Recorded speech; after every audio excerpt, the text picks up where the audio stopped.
So as we told, it's going to be digitally scored. So based on your the academic bank of credit, so we can tell us ABC. So your degree is going to be awarded. And then we discuss about this MHRD, and then to what is the goal of 2025 and what is 2035. What is generally so the NEP 2020 faculty? The faculty must be a motivated, energized, and capable faculty. And the student ratio they can maintain within this range 1:10 to 1:20. So on the faculty, actually, I think how this is possible, I don't know. So faculty will be appointed to individual institutions and not be transferred across the institution. So once if your faculty is going to be if they're going to join in a job in a particular engineering college or university, means they will be working in the same institution until their retirement. So because of their how they are committed to their community, and they can work 100% with enthusiasm and dynamism. So encourage online teaching like Swayam and then Diksha.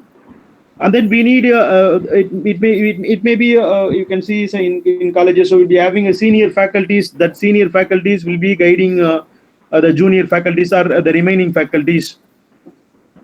So the general comments of 2020, so it's going to be we are going to have this a new NEP. So it's going to transform the entire education system. So the world class education is going to be given to. So nearly we get the inputs from nearly 2 lakh inputs. So from that they consolidate it, and they give this national education policy. So a policy with the dream, for example, 10,000 institution. If we have the awarding degrees, so it will be very good. So we have the higher education system. So it will be implemented. I think it will take nearly next 15 to 20 years to implement this. So in the current situation in India, so already there is a problem with this. There is a lot of debate that's going in this NEP. I don't want to tell that and all.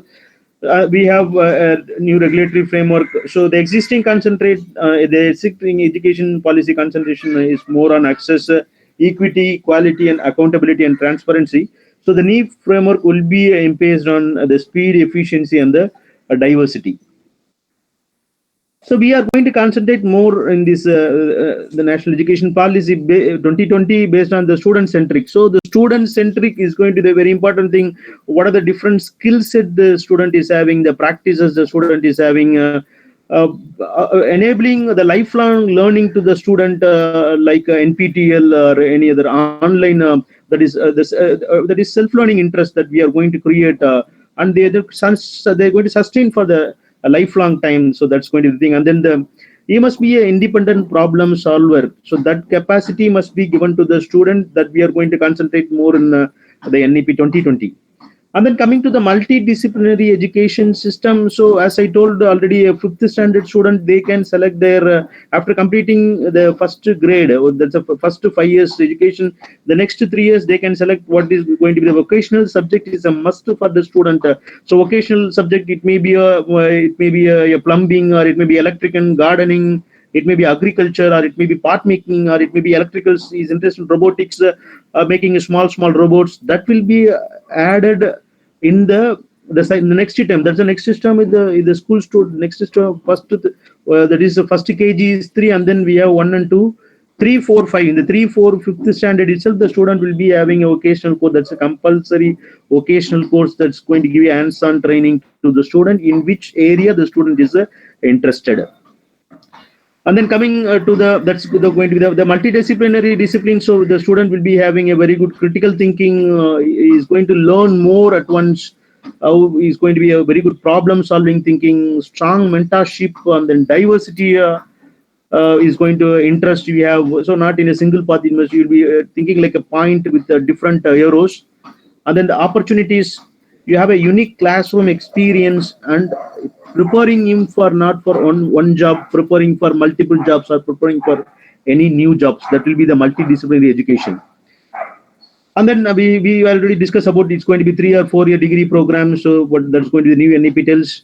So acceptable of online, we have the open distance learning classes as new mode of education delivery. What now we are facing in this COVID situation, how we are taking the classes, we know. And then creation of NETF, the National Educational Technology Framework.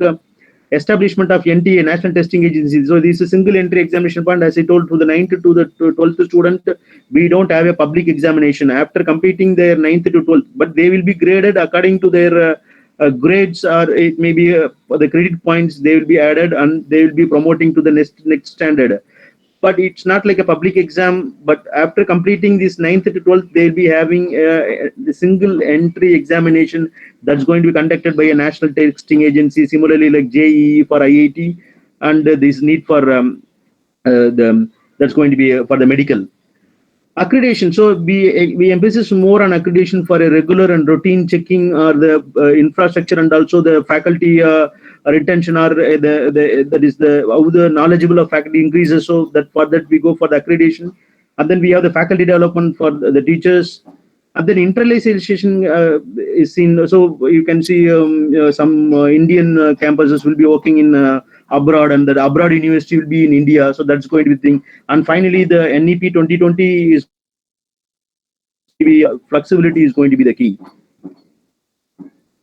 So their main aim is to increase the annual education sector, so the budget value to 6% GDP, and then the gross employment ratio. So in the next 15 years, it should be 50%. So you know what is the current criteria. So how many lakhs and lakhs of engineers are finishing their degree, and how many students got placed. Okay, so it will be nearly, it will be not nearly, it's a I can tell in single digit, or it will be in 2 digits. It's very difficult. So you can see 10 to 15% is very difficult to tell.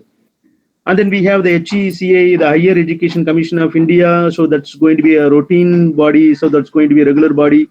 And the creation of new regulatory structure, as I told already, for the central government, we have a team, and for the state government, we have a team under the education minister. So they are going to design what is going to be the central be telling. So the state is interested, they can follow, otherwise they can create their own framework. And then treating both government college and non-government institutions equally. So we suppose I can tell an example for the school education. So as we already discussed, we have a NTA, that the National Testing Agency. You can see a student who is studying in a city with a very good private school, so with a residential school, and a student from near Dharmaburi, or from near Thuthukudi, a village student, those who is completing his 9th to 12th in that school, and with the student who is completing their school in a residential school in Chennai, 9th to 12th. How will be, what is the knowledge they will be getting if the student is studying in a private school and in a government school? So the student who is coming from the village will suppose if they are having a NTA for engineering, nobody will be from the village side or from the rural sides. We can't see an engineer. Okay, so like once again we'll go back. So this is actually so what we have to do is, so it may be the teachers of government schools and also the private schools. It's their responsibility to see that they give you equal education. That's a very important thing there. So coming to the vocational courses, so already I told what are the different type of vocational courses. So that also is going to add some credit for the students, and then scholarship for the students. So they are aiming on I think in this NEP it's given there. Already we have the afternoon food that's free for the government school students. They are going to implement morning, so they are going to implement free food. Okay, so that's also a key. That's also a key point in this NEP. And then scholarship for the students, and then streamlining the accreditation system. That is very, very important. An additional focus on the teachers training. So the all regulatory bodies must be joined to form a Higher Education Commission of India. So it may be, so it's going to be, that is HECT. So all bodies, so different type of bodies. So some of the bodies are ICAR, so Indian Council of Agriculture Research, and then VCA. We have the Veterinary Council of India, and then we have NCTE, National Council for Teaching Education. We have COA, Council of Architecture, and then we have NCVT, National Council for Vocational Education and Training. So and upward, so all these bodies, so it's going to act, and we call that as a PSSB, so Professional Standards Setting Bodies. So all bodies, so BCA and MCA is related to. So this is the BCA and the MCA. Is related to medical, so we don't concentrate more about that. So we don't add that also. Okay, so to this that is the HECT, or it may be a PSPB only. The technical, the agriculture, veterinary, and the architecture, and vocational, and the teacher training institute only is going to be one of the body in this PSPBB. So following 4 new bodies will be formed. So we have the NHERC that concentrate more on the education outcome, the finance, governance, and the installment of the infrastructure. We have the NAC, so that is to be the quality of the education, how that's going to be the very important thing of the National Accreditation Council. We have HEGC, the Higher Education Grant Council, so that is very important for the scholarship of the students, funding and financial for the poor students. And then we have the General Education Council. So this is concentrating more on the learning outcomes, what is the graduate attributes, what is the skills, what is the credit transfer. Apart from that, we have NHEQF and NSQF. So National Higher Education Qualification Framework, and we have the National Skills Qualification Framework that is going to be the NSQF. So these are also going to be governed by this GEC. So apart from what is the type of technology we are going to use, so in this, so already, so we have, so the NETF is giving a thing, what is the thing that should be followed. So information communication, okay, so it's going to be technology. So we must use that, it should be ready. ICT, we tell us, mitigate digital divide. So what is the current scenario, what we are doing in the online distance and virtual education, it's a very important thing, so that in the future that's going to be very important highlight. So you can take it may be a degree program that you are going to complete in online itself. So that's going to be the thing. And then we have the management information system, we have the entrepreneurs resource planning, we have the LMS, the learning management system, electronic attendance, electronic assignments, so webinars, all these things now we are doing. The current trend is a very good example how we can see after 5 or 10 years. So the corona is an impact that has been created to us, how we are going to be facing in 2025 or 2030, how the education system will be. Okay, so that's going to be the scenario. So technological burst learning, it may be online, so like MOOC courses like Diksha, Swayam Prabha, so, and then free accessibility of that, online accessibility of the books. And then we have the NLP, in neuro-linguistic programming, that's going to calculate what is going to be the skill sets you have, and for a particular position, if you're going, so what is the skill sets you have and what the skill set you must be imparted, that's going to tell. So for example, speaking examinations, and then the concentration more about the artificial intelligence, big data, machine learning, the AR, and then the virtual reality. So all these things is going to be is going to be used in the future development technology. Now also we use to a maximum extreme, we are using something about related to the online, the assessment, how the examination is conducting, how the analyst is planned to conduct, so that and all we can see. So coming to the academic, so as I told already, so this is the student centric, so that important, that maximum that going to consider the skills. And then academic bank of credit, so that I told already. So when you are going to, based on the academic, the bank of the credit, so you are going your degree or diploma or advanced diploma or degree with research is going to be awarded at any time, anywhere, anytime. You can, the students can be moving out. So that is multiple entry and multiple exit that we tell. So multidisciplinary. So the student is going to be multidisciplinary.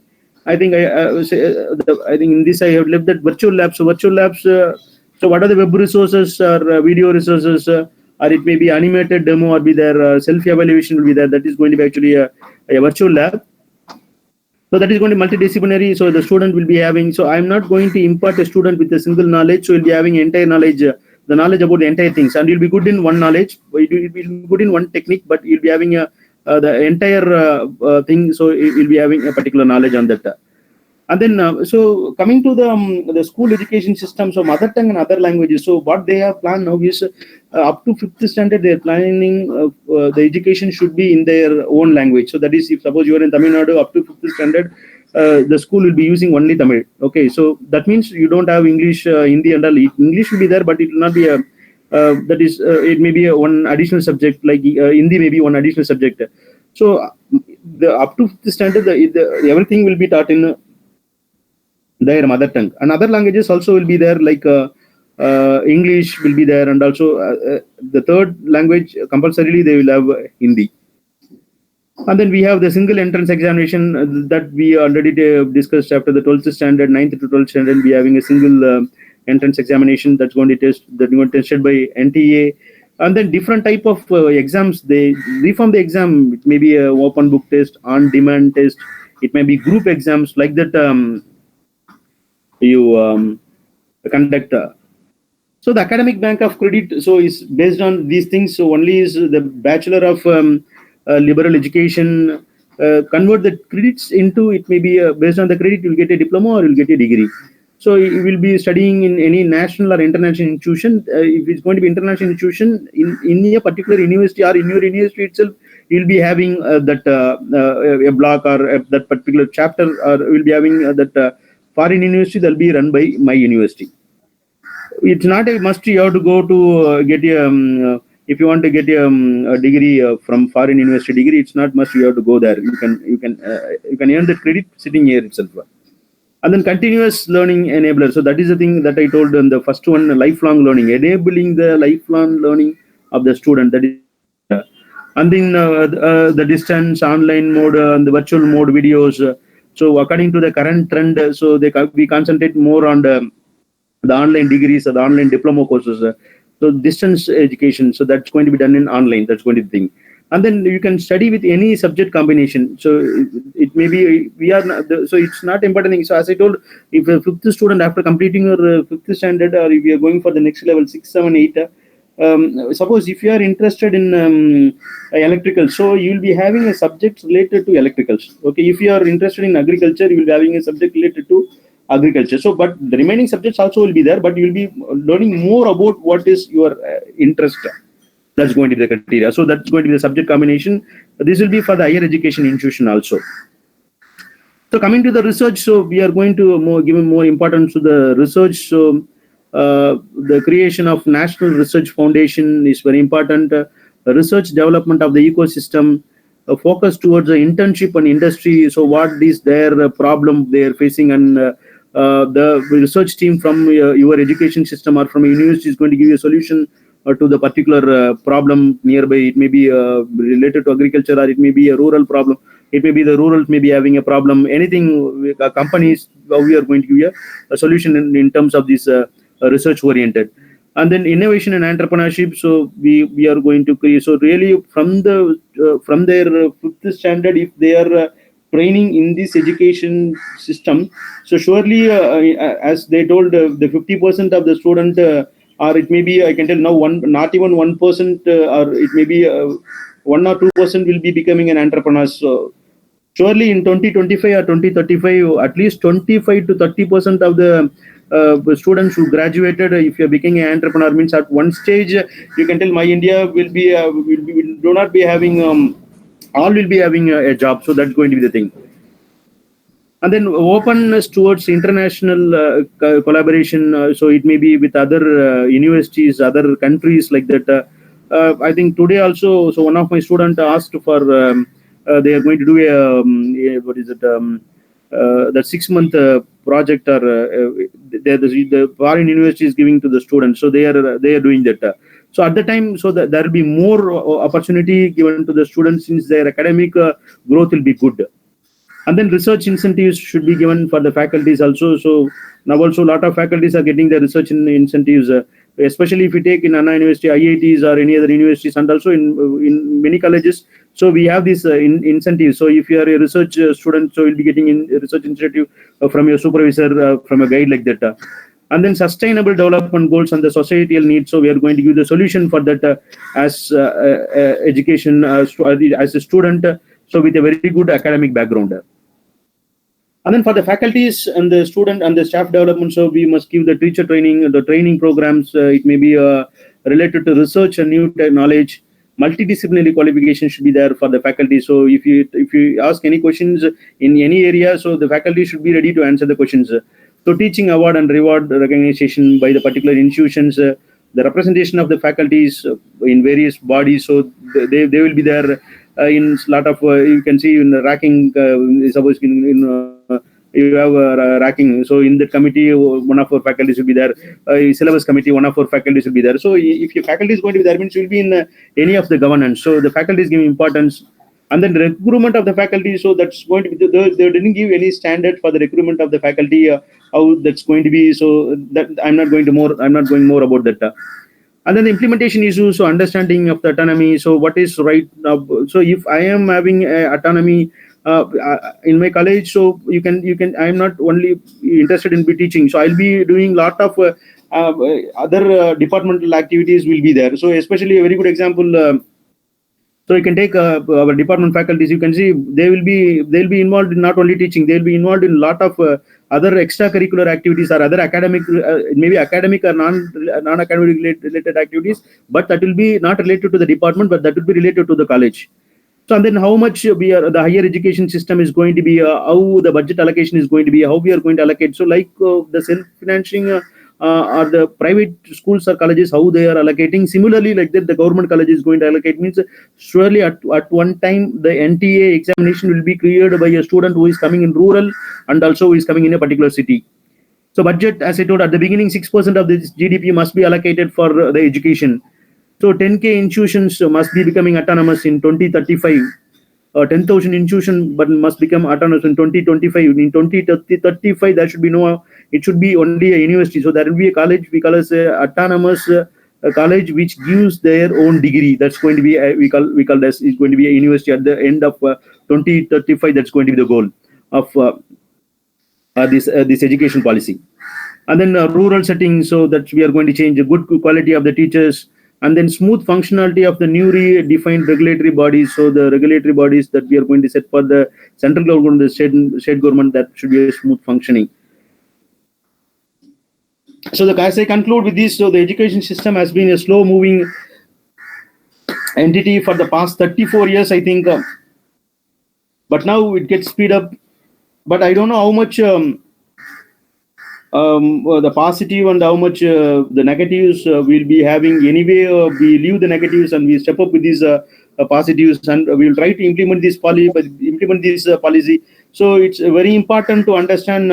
So there must be autonomous that must be given to the, it may be to the teaching community or it may be to the students.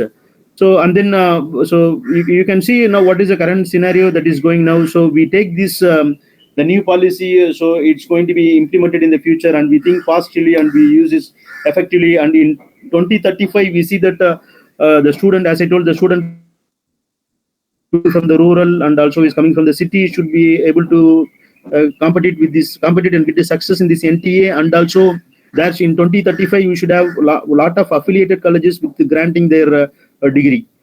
Thank you very much, Balaji sir. If you have any queries, you can ask. Balaji sir. Thank you, sir. Thank you very much, sir. Students, if you have any queries, you can ask for another 2 minutes, sir.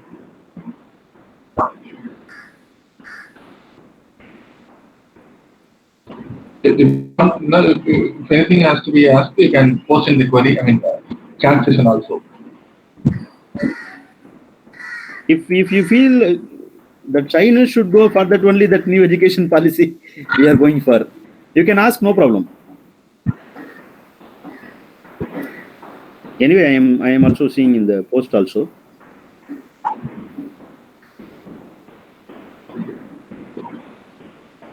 If you have any queries, you can post. If faculties also are there from different departments, you can also, if you have any questions, you can ask.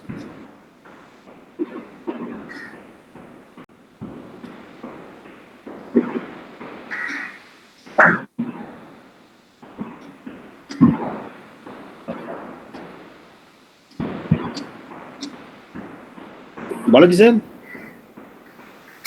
Okay, sir. If that is the case, we will have the end of the session. I would like to invite Dr. P.J. Satish Kumar. Thank you, Professor. Professor, just a minute, Professor. I thank our management, the principal sir, especially, and also our HOD and UBA coordinators, Dr. L. Jabashila Madam, Dr. S. Balaji, and Dr. Satish Kumar for giving this opportunity. And also the students and the faculties of different departments. Thank you very much. And also you're very passionate. You are waiting. Thank you very much, Balaji sir, for this opportunity. Thank you very much, students. Sir, there is a query. There is a question there. What is the expected changes in higher education? Suddenly, so you can expect. Suddenly, you can't expect this change. But that I told, in 2025, you can see there will be no affiliated colleges. That is, they will be under Anna University. I can't assure you that that is there. I had set a goal, but how much time it will get that goal, and if the government changes, that and all different scenarios are going to be there. But suddenly you can't get a change. But the COVID have given an experience in this, who are the students or the faculties. They are given a chance to see in 2025 or 2030 how the education system will be. We had faced now itself. That is the change that I am seeing as a faculty. And in 2035, so if you are in the higher education system, surely you can see there will be only universities will be there, or I can tell it will be autonomous colleges will be there, which are granting the degrees to the respective students. They will not be waiting for a university to give. That will be, you can see, in 2025, and importance will be given to the student centric and multidisciplinary education. That will be the thing. So there was another question. Now, why BC and MC are not part of a new regulation body? Because they are so you can't change the law. You can't change the law, man. You can't change the medical. That's going to be. It may be. It may be a prescription, or it may be any other thing. So the BCA, so that only these two are not included. So that is the law, and the medicine is not included in this. The agriculture is there. The veterinary is also there, but the medicine and also the generic medicine and the law is not included here.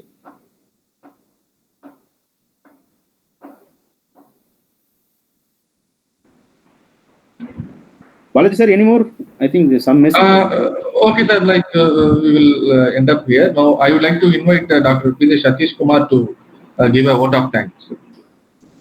Thank you, Dr. Balaji.